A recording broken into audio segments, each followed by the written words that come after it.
आदाब, मुंसिफ टीवी में आपका इस्तकबाल है। मुंसिफ बिहार की खबरों के साथ मैं हूं माहिरा गौहर। देखेंगे तमाम बड़ी खबरें। आगाज करेंगे हेडलाइंस के साथ। सुर्खियों को पेश करने में ताउन किया है डॉक्टर ऑर्थो ऑयल के साथ साथ डॉक्टर ऑर्थो कैप्सूल्स साथ लेना ना भूलें।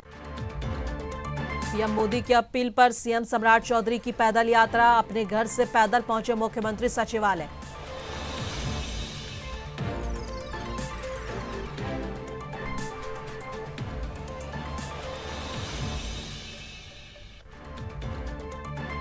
कांग्रेस नेता दिवंगत प्रवीण सिंह कुशवाहा को दी गई श्रद्धांजलि। मुख्यमंत्री सम्राट चौधरी की पत्नी समेत कई बड़े नेता हुए शामिल।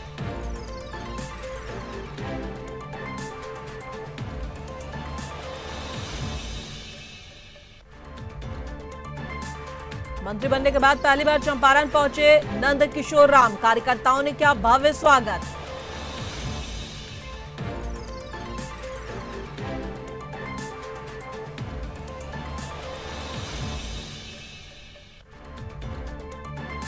पेट्रोल डीजल महंगा होने से बिहार के कई पेट्रोल पंपों पर उमड़ी भीड़। आम लोगों ने सरकार से की राहत की मांग।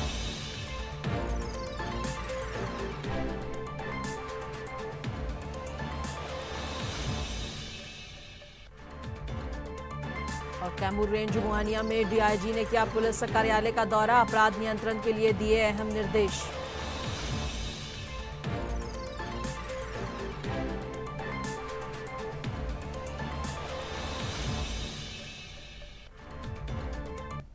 और आगाज करेंगे बिहार के अहम और बड़ी खबरों के साथ। बता दें कि प्रधानमंत्री नरेंद्र मोदी की अपील के तहत बिहार के मुख्यमंत्री सम्राट चौधरी ने अपने आवास से सचिवालय तक पैदल यात्रा की। इस दौरान उन्होंने आम जनता से संवाद भी किया और सरकारी कार्यों में ईंधन बचत का संदेश दिया। सीएम ने इस पहल को पीएम की अपील की अनुरूप बताया है, जिसका उद्देश्य सार्वजनिक जीवन में सादगी और संसाधनों को बेहतर उपयोग को बढ़ावा देना है।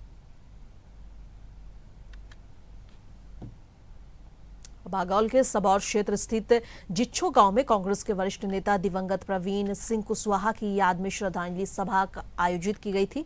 इस मौके पर बिहार के मुख्यमंत्री सम्राट चौधरी की पत्नी कुमारी ममता ने पहुंचकर तैलचित्र पर पुष्प अर्पित किया और परिवार को सांत्वना दी।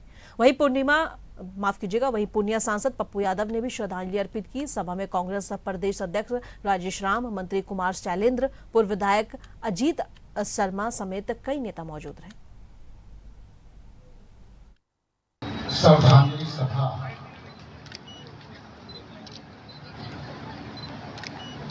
में उपस्थित सभी के अभिवादन करते हुए मैं अपने मित्र और दिल के काफी नजदीक विगत 30 वर्षों के दिनों में जब उनके साथ थे। गमगीन है और हम लोग आज प्रवीण सिंह जी हमारे बीच नहीं रहे हैं। ये सिर्फ हमारे बीच नहीं, पूरे बिहार की जनता के बीच नहीं है। ये सबसे दुखद घड़ी है, लेकिन उनके आत्मा को शांति मिले इस दुख के घड़ी में उनके परिवार के साथ हैं। इन्होंने जो काम किए हैं कांग्रेस को मजबूत करने के लिए, ये पूरे बिहार की जनता जानती है और उनको हम अपनी तरफ से और सबों की तरफ से, और हमारे प्रदेश अध्यक्ष भी आए हैं, सबकी तरफ से प्रवीण सिंह जी को नमन करते हैं और आत्मा को उनके शांति मिले और उनके परिवार के साथ है। बिहार सरकार के डेयरी, मत्स्य एवं पशु संसाधन मंत्री नंदकिशोर राम के चंपारण पहुंचने पर बीजेपी और एनडीए कार्यकर्ताओं में जोरदार स्वागत किया। बता दें, मंत्री बनने के बाद पहली बार मंत्री बेतिया पहुंचे। इस दौरान मंत्री नंदकिशोर राम ने कहा कि लंबे समय तक एक साधारण कार्यकर्ता रहे और पार्टी नेतृत्व ने उन पर भरोसा जताया। उन्होंने कहा कि वे अपनी जिम्मेदारी पूरी ईमानदारी से निभाएंगे। साथ ही उन्होंने कहा कि सरकार गाँव, गरीब और किसानों के विकास के लिए काम कर रही है और आम लोगों को राहत देने का प्रयास जारी है। लंबे समय से मैं कार्यकर्ता के रूप में काम कर रहा था। एनडीए गठबंधन के लोगों की निगाहें मुझ पर पड़ी और भारतीय जनता पार्टी ने मुझे रामनगर से उम्मीदवार बना के, तो एनडीए गठबंधन के लोगों ने मुझे बिहार विधानसभा तक पहुंचाने का सुअवसर दिया, मुझे पहुंचने का अवसर दिया। आज फिर दायित्व बदल गए, जिम्मेवारियां बढ़ गई। देश के यशस्वी प्रधानमंत्री आदरणीय नरेंद्र भाई मोदी जी, यशस्वी गृह मंत्री आदरणीय अमित शाह जी तथा बिहार के यशस्वी मुख्यमंत्री आदरणीय सम्राट चौधरी जी के नेतृत्व में मुझे काम करने का अवसर मिला है। मैं आपके माध्यम से संपूर्ण बिहार वासियों को भरोसा दिलाना चाहता हूं कि हमें जो जिम्मेवारी मिली है उन जिम्मेवारियों का निर्वहन पूरी निष्ठा और ईमानदारी के साथ करूंगा। और बिहार के अलग अलग जिलों में पेट्रोल डीजल की कीमतों में 3 रुपए प्रति लीटर की बढ़ोतरी के बाद लोगों में अफरा तफरी जैसा माहौल देखने को मिला। जहां पटना, गया, मुजफ्फरपुर, भागलपुर, दरभंगा और पूर्णिया सहित कई जिलों के पेट्रोल पंपों पर वाहनों की लंबी कतारें लगी दिखाई दी। लोगों ने बढ़ती कीमतों से बचने के लिए तुरंत ईंधन भरवाना शुरू कर दिया, जिससे कई जगह यातायात व्यवस्था भी प्रभावित हुई। इस पर क्या कहेंगे, सारा दुनिया जानता है कि इलेक्शन खत्म होगा उसके बाद दाम बढ़ेगा। न्यूज में भी आ रहा था बार बार कि भाई इलेक्शन है बंगाल में, बिहार में, असम में, इसके वजह से तेल नहीं बढ़ेगा। अब क्या हुआ कि जैसे इलेक्शन खत्म हुआ तेल का दाम बूम कर गया। अभी देखिए ना, हर महीना तेल का दाम बढ़ेगा और गैस का भी दाम बढ़ेगा। अभी देखिए 900 कितना रुपया बढ़ गया सिलेंडर में। 10 रुपया में समोसा मिलता था, 15 रुपया में समोसा मिलेगा। और इससे ज्यादा क्या महंगाई का मार होगा, अभी और बढ़ेगा दाम। बस का दाम बढ़ेगा, आलू प्याज का दाम बढ़ेगा, उसके बाद क्या बोलते हैं उसको, खाना का दाम बढ़ेगा। ये बहुत दुखद बात है। इसमें जो है सरकार को बड़ा स्टेप लेना चाहिए। इससे जनता को जो है ना काफी तकलीफ में है। जनता अब गाड़ी घोड़ा चलाना बंद कर देगा, जिससे गरीब लोगों का अब आमदनी खत्म हो जाएगा। कोई आदमी कहीं गाड़ी से जाके कोई काम काज करता था, अब वो जल्दी से वहाँ नहीं पहुँचेगा तो उसको कोई रखेगा नहीं काम के लिए, बोलेगा कि ओवर टाइम हो गया, लेट हो गया। इसलिए सरकार से मेरी अपील है, इस पर गहरा चिंतन मंथन करके इमीडिएट इसको जो है दाम को कम करने का उपाय किया जाए। जिस तरह से दाम बढ़ रहा है, चाहे तेल का हो, गैस का हो, और जो भी अनाज, सोना, चांदी, सब चीज़ का दाम इस तरह से बढ़ रहा है, इसमें मैं सरकार को दोष दूंगा कि सरकार जो है दिन ब दिन गरीबों पर टैक्स थोपते जा रही है और महंगाई का सामना लोगों को करना पड़ रहा है। इससे आने वाले समय में लोगों को काफ़ी परेशानी का सामना करना पड़ेगा।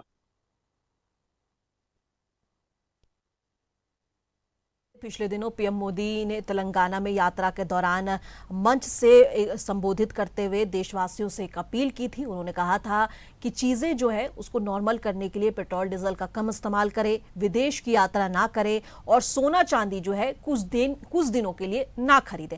लगभग पीएम मोदी ने लगभग 7 ऐसे पॉइंट्स गिनाए थे जिसको लेकर उन्होंने देशवासियों को बचत को लेकर अपील की थी, जिसके बाद से कई बीजेपी नेताओं ने तो इस तरह के उनके जो है विजुअल्स सामने आ रहे हैं जिसमें बीजेपी नेता जो है या तो इलेक्ट्रॉनिक कार से ट्रैवल करते दिख रहे हैं या फिर ई रिक्शा से या फिर दिल्ली जैसे जगहों पर जो है मेट्रो से भी ट्रैवल करते दिख रहे हैं। हालांकि प्रधानमंत्री ने यह अपील की थी कि आप जो है प्राइवेट गाड़ी का इस्तेमाल ना करके पब्लिक वाहन जो है मेट्रो वगैरह का इस्तेमाल करें। लेकिन अब जो है उसी टाइम से अंदाजा लगाया जा रहा था कि अगर पीएम मोदी ने देशवासियों से ऐसी अपील की है तो मतलब कोई बड़े आफत की जो है वो संकेत मिल रहा है और अब धीरे धीरे चीजें वो दिखने लगी हैं। एक एक करके चीजें महंगी होती जा रही हैं। अभी कल परसों की बात है जब 2 रुपये दूध महंगा हो गया, अमूल का जो दूध है वो महंगा हो गया और अब पेट्रोल डीजल में 3 रुपए तक की बढ़ोतरी हुई है। इसके अलावा सीएनजी जो है वो भी महंगा हो गया। अगर सीएनजी महंगा होता है तो सीएनजी महंगे होने से जो किराया है कैब का हो गया या फिर आजकल जो है ये काफी प्रचलित है, रैपिडोज वगैरह काफी प्रचलित है, उनके दाम में बढ़ोतरी हो सकती है। हालांकि इससे रैपिडो वाले जो है और कैब वाले जो भी काफी परेशान हैं, ऑटो रिक्शा वाले वो भी कह रहे हैं कि दाम बढ़ गया है पेट्रोल का तो हमें भी दाम बढ़ाना वाजिब होगा, लेकिन जो लोग हैं वो जो है किराया देने के लिए तैयार नहीं होते। इससे भी उनकी परेशानी बढ़ गई है और आम लोगों के ऊपर जो महंगाई की जो मार पड़ी है वो तो है सो है। लगातार लोगों को घर में हो गए, पेट्रोल हो गए, सिलेंडर गैस हो गए, सब में लगातार दामों में बढ़ोतरी हो रही है और आम लोगों का जीना मुश्किल हो गया। जहां एक तरफ नौकरियां घट रही हैं, लोगों को काम से निकाला जा रहा है और वहीं दूसरी ओर महंगाई ने लोगों का दम तोड़ रखा है। लोगों को जो है काफी मुश्किलों का सामना करना पड़ा। इस सारी जानकारी साझा करने के लिए और हमारे अधिक जानकारी बातचीत करने के लिए हमारे संवाददाता अबूजर आलम जो है वो हमारे साथ जुड़ गए हैं। अबूजर, पेट्रोल डीजल की कीमतें बढ़ गई हैं और बिहार के कई जिलों में जो है वो लंबी कतारें देखने को मिली है। लोग जो है लंबी लंबी कतारें लगाकर पेट्रोल डीजल जो है भरवाने के लिए पहुंच रहे, क्या कुछ कहेंगे? देखिए माहिरा, जिस तरह से आधी रात से जो है वो पेट्रोल डीजल के दाम में जैसे बढ़ोतरी हुई है, निश्चित तौर पर लोगों में कहीं ना कहीं ये मायूसी दूर है कि लगातार जो है वो बढ़ती महंगाई को लेकर खासतौर पे ईरान और अमेरिका के जो जंग के हालात है उस हालात में निश्चित तौर पर लोगों में कहीं ना कहीं ये चीज को लेकर मायूसी है कि पेट्रोल और डीजल के लगातार बढ़ते दाम को लेकर। और हम यहाँ पे इस समय जो है कटिहार के एक पेट्रोल पंप पे मौजूद है। हमारे साथ यहाँ पर बहुत सारे जो पेट्रोल भराने के लिए लोग आए हैं, उनसे हम जानेंगे कि आखिर पेट्रोल और डीजल के दाम में बढ़ोतरी होने के बाद कैसे देख रहे हैं। क्या नाम हुआ आपका? नितेश जी, पेट्रोल और डीजल के दाम जो है वो बढ़े हैं तो कैसे आप लोग देख रहे हैं? तो कितना एक से ही हर सब दिन भराते हैं आप लोग? लगातार जो है वो अचानक बढ़ोतरी हुई है, कैसे देख रहे हैं आप लोग? क्या बताना चाहिए? और भी लोग पेट्रोल और डीजल के दाम जो है वो बढ़े हैं, क्या कहेंगे? सरकार जो चाहेगी वही कीजिएगा, आप हम कुछ कर सकते हैं। जी अबूजर, आवाज मिल रही है आपको हमारी? आवाज मिल रही है? हाँ जी अबूजर, मैं पूछ रही थी बढ़ी हुई कीमतों को लेकर आम लोगों और वाहन चालकों को किस तरह की परेशानी का सामना करना पड़ रहा है? सरकार जो चाहे कि वही होगा, गरीब का आवाज सुनने वाला ये सरकार खास करके नाराजगी है। आप लोग मस्त पूरे नाराजगी है।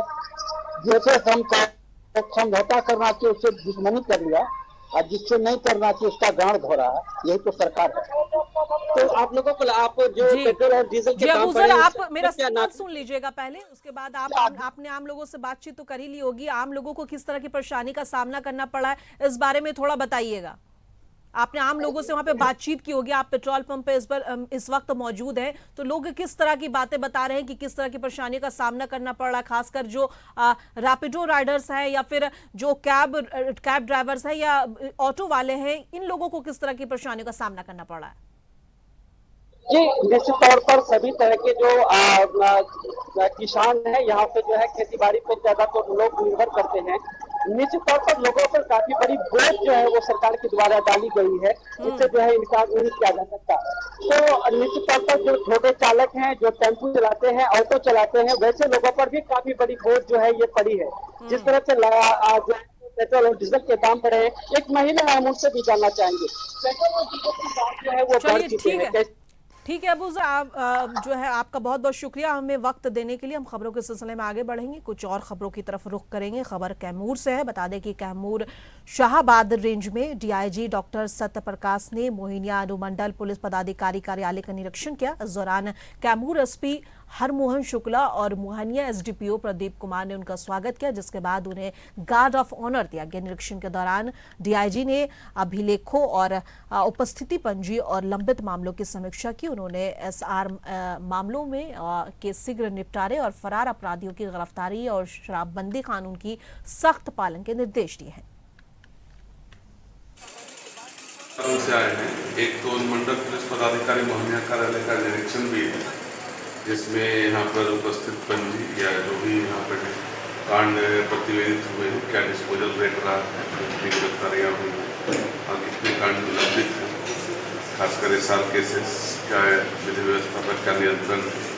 और दूसरा जो है, अभी एक दो दिन पहले आपने देखा ही होगा, आप लोग के माध्यम से भी पता चला है कि कुछ सूटकेस में अज्ञात लाश वगैरह मिला है, तो उसका भी आज अभी हम लोग जा करके ऑन द स्पॉट रामगढ़ थाने अंतर्गत में निरीक्षण करेंगे और जो भी रिपोर्ट्स आए हैं उसके ऊपर समीक्षा की जाएगी। बैग में 2 लाख और 2 लाख 4 लाख से मिली इसी के लिए ही है, एक बार समीक्षा करने के लिए पोस्टमार्टम रिपोर्ट आया है सर? क्या है क्या नहीं वो अभी डिटेल आपको इन्वेस्टिगेशन कुछ सुराग नहीं पता चल रहा है सर, किस लिए कैसे क्यों? बोल तो सुराग रहता तो आप लोग को भी तो पता रहता। हम लोगों ने सबको आप लोग के माध्यम से ही बोल दिया है कि किसी का कुछ इस तरह से कहीं पर पुलिस का सर तो बना हुआ है हत्या सूचना अगर देता है तो हम लोग जाकर उसको वेरीफाई भी करें। जहानाबाद जिले के आरजेडी विधायक राहुल कुमार ने नीट परीक्षा पेपर लीक मामले और पीएम मोदी की अपील सहित कई मुद्दों पर अपनी बात रखी। उन्होंने कहा कि केंद्र की एजेंसियां समय रहते सतर्क क्यों नहीं रहती, जबकि 22 लाख से अधिक छात्र मेहनत कर परीक्षा में शामिल होते हैं। विधायक ने आरोप लगाया कि पेपर लीक जैसी घटनाओं में शामिल लोगों पर सख्त कार्रवाई होनी चाहिए। राहुल कुमार ने पीएम की अपील पर भी अपनी बात रखी है। प्रधानमंत्री ने हाल के दिनों में कुछ वैश्विक चिंता जाहिर करके लोगों को अपने खाने को, शादी को, सोना चांदी खरीदने को लेकर अनेक पाबंदियों के बारे में बात की।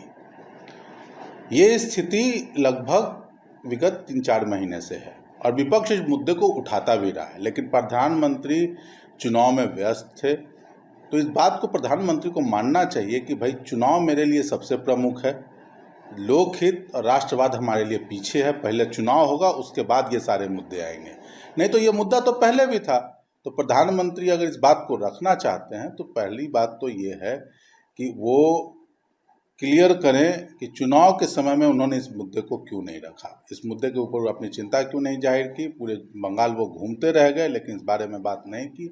ये हो गई पहली बात। दूसरी बात जो प्रधानमंत्री को जवाब देना चाहिए, सोना। और ये जो सोना है, मैक्सिमम सोना जो है वो बड़े बड़े पूंजीपतियों के पास है। जहानाबाद के कारगिल चौक पर किसान यूनियन ने कई मांगों को लेकर धरना प्रदर्शन किया। किसान नेता तापेश्वर सिंह यादव ने कहा है कि किसान क्रेडिट कार्ड बनवाने के लिए सरकारी दफ्तरों का चक्कर काट रहे हैं, लेकिन उनकी समस्याओं का समाधान नहीं हो रहा। उन्होंने बताया कि अंचल कार्यालय में दाखिल खारिज लंबित रहने से जमीन का नामांतरण नहीं हो पा रहा है, जिससे केसीसी बनने से परेशानी हो रही है। वहीं मीरा यादव ने महिलाओं को 50% आरक्षण देने की मांग की है। आज की स्थिति में जो भी हम लोग को जो पहला जो मांग है, जो किसानों का जो आइडेंटिटी कार्ड जो बन रहा है उस पर हमारे किसान भाई का 20% से ज़्यादा नहीं बन रहा है। उसका कारण है कि हम लोग को नाम से ज़मीन नहीं है, दाखिल खारिज नहीं हो पा रहा है। भ्रष्टाचारी युग में यहाँ के कर्मचारी और जो भी पदाधिकारी भ्रष्ट हैं वो 10,000, 20,000, 50,000 रुपया लेकर के ही काम करते हैं, जिसमें हम लोग किसान भाई असमर्थ हैं। देखिए, ये देश की स्थिति बहुत ही ख़राब है और आज सारे किसान मजदूर लोग धरने पर बैठे हुए हैं और इनके साथ पूरे देश का किसान है, क्योंकि किसानों की हालत बहुत ही ख़राब है। कहा गया है कि तनका बहु बहा पसीना तो कुछ सरस हुई बालू की रेती, खाने के दिन आए तो करना घर में आंसू की खेती। और मैं तो एक महिला हूँ, न तो हमें ज़मीन है न तो मकान है, और हम लोग तो सदियों से गुलाम थे और अभी भी हैं। और महिला आरक्षण के नाम पर हम लोगों को भरमाया जा रहा है। बेईमान सरकार महिला बिल लागू नहीं करना चाह रहा है। सहरसा सर्किट हाउस में जेडीयू जिला अध्यक्ष गुंजेश्वर शाह ने प्रेस कॉन्फ्रेंस कर बिहार सरकार के मंत्री रत्नेश सदा पर लगाए जा रहे आरोपों की पूरी तरह झूठा और राजनीतिक साजिश बताया। उन्होंने कहा कि कुंदन गांव में मोहम्मद शकील और महादलित परिवार के बीच भूमि विवाद काफी पुराना है। वास्तविक बात यह है कि परसा से जमीन प्राप्त है 84 तत्कालीन मंत्री स्वर्गीय लखन चौधरी द्वारा सभी दलित परिवार को 50 डिसमिल जमीन दी गई थी। उस समय से लोग जोत करके अपना पारिवारिक जीवन निर्वाह कर रहा था। संजोग से बाढ़ आने के चलते वो पानी में वो जमीन चला गया।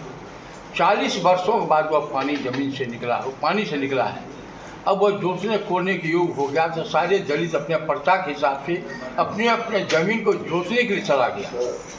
इस बीच में ये 40 साल जो ज़मीन पानी में था, वो लोग सुनते हैं कि बीटी एक्ट के माध्यम से इसका जमाबंदी कैद करवा लिया था। जब पानी बाहर, जब ज़मीन बाहर निकला, जब ये दलित परिवार वहाँ गए हैं तो इस ज़मीन को जोतना चाहता है, हड़पना चाहता था वो लोग।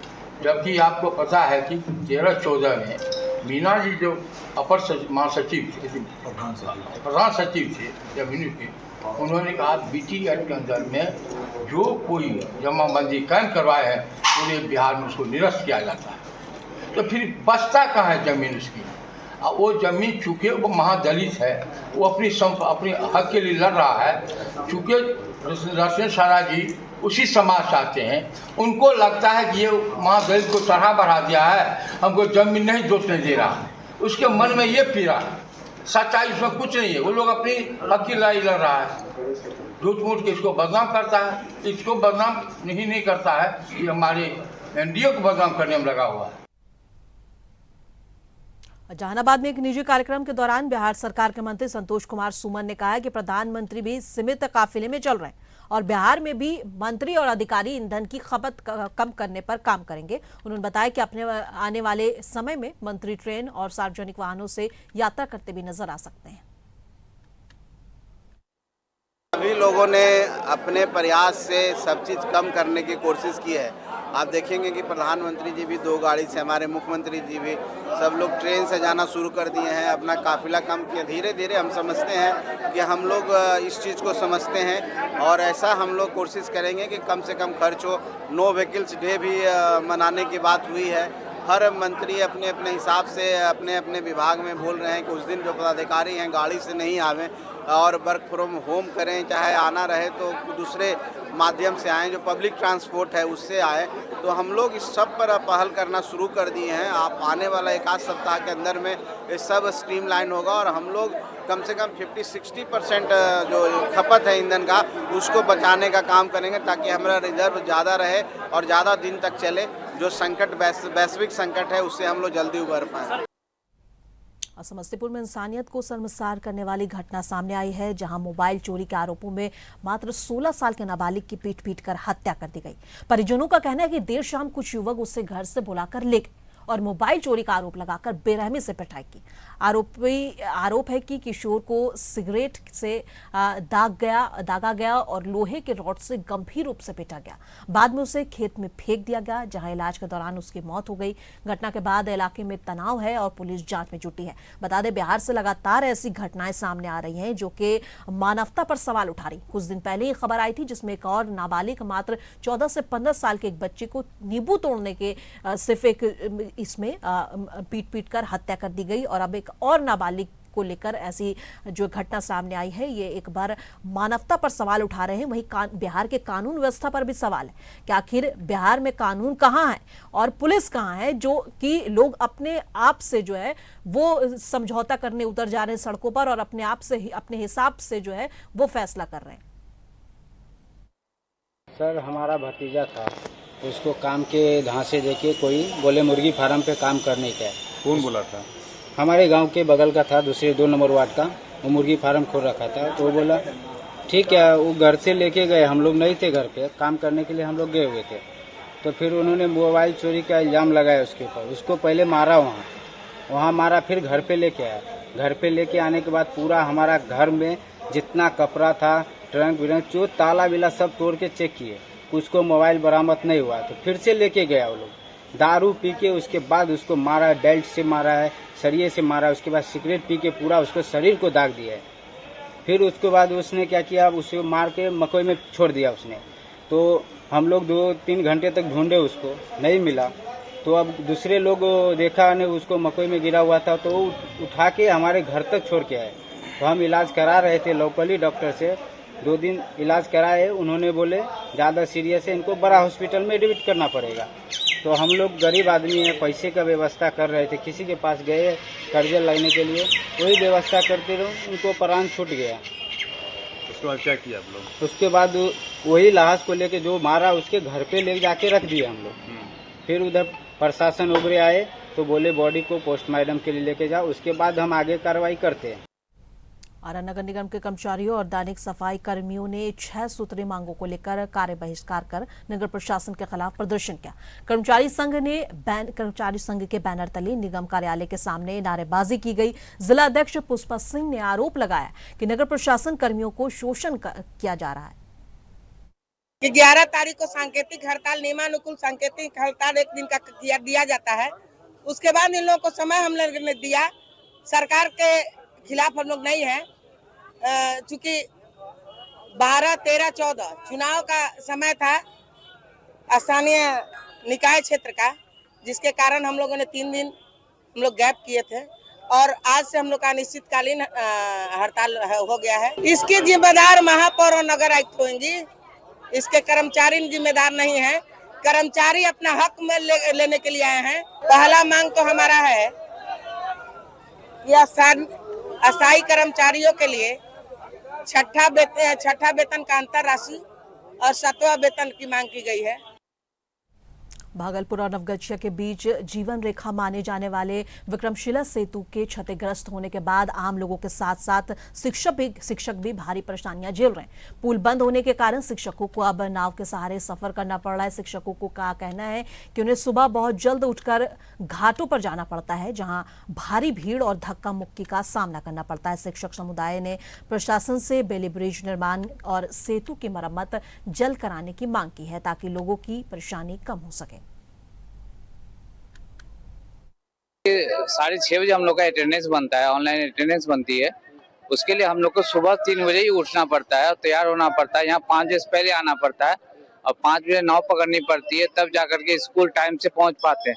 कभी कभी होता है कि नाव लेट हो जाती है, नहीं जा पाते, उसकी वजह से लेट हो जाता है, अटेंडेंस नहीं बन पाती है, ये परेशानी है। और आने में 2 से ढाई घंटे लग जाते हैं, आने और जाने में 2 से ढाई घंटा, फिर आने में 2 से ढाई घंटा। सब में बहुत 2 घंटे पहले हम लोगों को निकलना पड़ता है। 2 बजे मॉर्निंग स्कूल की वजह से 2 बजे ही जगना पड़ता है और उसके बाद फिर यही 2, ढाई, 3 बजे तक घर हम लोग वापस आते हैं, जो कि 1, सवा 1 बजे तक पहुंच जाते थे। बहुत परेशानी हुई। आज हमारे साथ एक टीचर गई थी मैम दूसरे स्कूल की, उनका जैसे नाव पर से पार कर रही थी तो उनके पैर में फ्रैक्चर हो गया। बहुत सारी समस्याएं आ रही हैं पहले से बहुत, मतलब हर शिक्षा विभाग तो परेशान है, हर विभाग का कर्मचारी बहुत परेशान है, जो इधर से उधर रोजाना पार करके जाता है।